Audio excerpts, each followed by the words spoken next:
दुनिया आज के दिन गुलाबों और चमकते हुए रिंग्स के साथ मना रही है। लेकिन कुछ लोग ऐसे भी हैं जिनके लिए आज का दिन साल का सबसे भारी दिन होता है। वो लोग जिन्होंने अपना प्रपोजल किसी महंगे रेस्टोरेंट के लिए नहीं बल्कि अपनी खामोशियों के लिए बचा के रखा है। आज की कहानी एक ऐसे ही शोर के बारे में है जो एक खामोश दिल के अंदर बरसों से गूंज रहा था। चलिए चलते हैं शहर की उस पुरानी गली में जहां मोहब्बत आज भी नजरें झुकाकर चलती है। वो आखिरी अधूरी चाय। शहर का वो पुराना हिस्सा जहां गलियां थोड़ी तंग हैं लेकिन दिल थोड़े बड़े। वह एक छोटा सा कैफे था, नुक्कड़। समीर और ईशा की मुलाकात वहीं हुई थी। समीर जो आर्किटेक्ट था पर जिसकी अपनी जिंदगी का नक्शा थोड़ा उलझा हुआ था, और ईशा जो बैंक में काम करती थी जिसकी हंसी में पूरे मोहल्ले की रौनक बसी थी। पिछले 3 सालों से हर शाम 7 बजे वो दोनों उसी कोने वाली मेज पर मिलते थे। कभी काम की बातें, कभी बॉस की बुराई, तो कभी बस यूं ही खामोशी। समीर ने ईशा के लिए न जाने कितने स्केच बनाए थे लेकिन कभी उसे दिखाए नहीं। ईशा ने समीर के लिए न जाने कितनी बार अपनी पसंद की कॉफ़ी छोड़कर उसकी पसंद की अदरक वाली चाय पी थी, पर कभी जताया नहीं। आज 8 फरवरी थी। हवा में एक अजीब सी बेचैनी थी।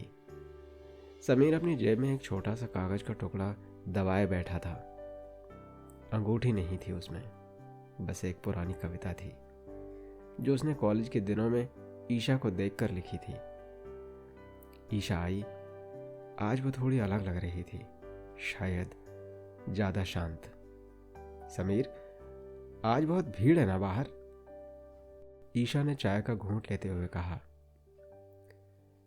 समीर ने खिड़की के बाहर देखा जहां जोड़े हाथ में हाथ डाले घूम रहे थे। हाँ, प्रपोज डे है ना, लोग अपनी बात कह रहे होंगे। ईशा ने उसकी आंखों में देखा। और तुम कुछ कहना चाहते हो? समीर का दिल जोर से धड़का। उसे लगा यही वो पल है। वो कागज का टुकड़ा बाहर निकालने ही वाला था कि ईशा की आंखों में उसे एक नमी दिखी। समीर, ईशा की आवाज थोड़ी कांपी। कल मेरा शहर में आखिरी दिन है। पापा ने बेंगलुरु शिफ्ट होने का फैसला कर लिया है और शायद अगले महीने मेरी सगाई भी है। कमरे में सन्नाटा छा गया।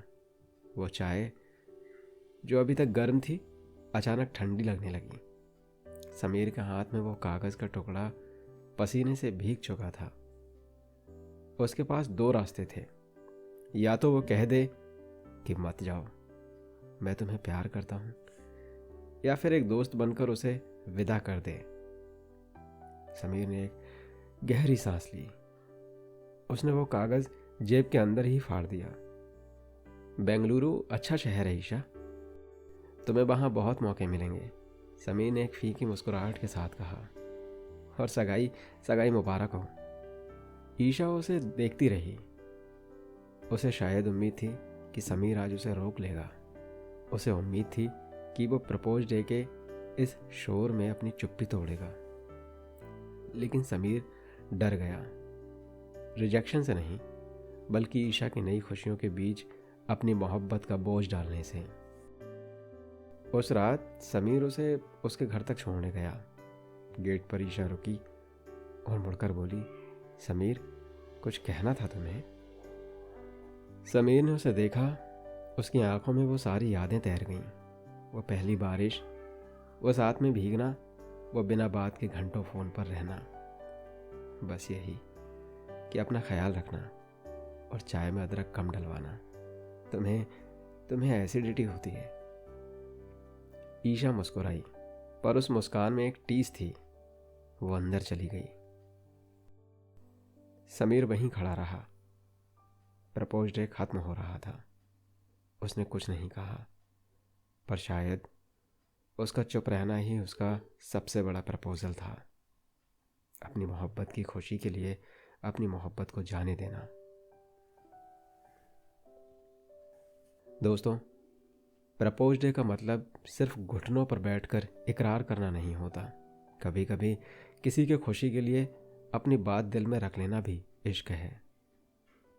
प्रपोजल में साहस चाहिए होता है, पर कभी कभी खामोश रहने के लिए उससे भी ज़्यादा हिम्मत की ज़रूरत होती है।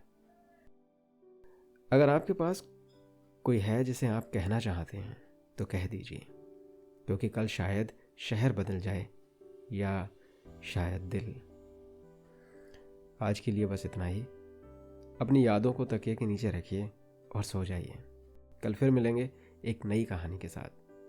कहानी अगर पसंद आई हो तो इस चैनल को सब्सक्राइब कर लीजिए, और कुछ कहना चाहते हो इस कहानी के बदले तो कमेंट सेक्शन आपके लिए खुला है। नमस्कार। आप सुन रहे थे मोहल्ला स्टोरी। हर मोहल्ले में एक कहानी है।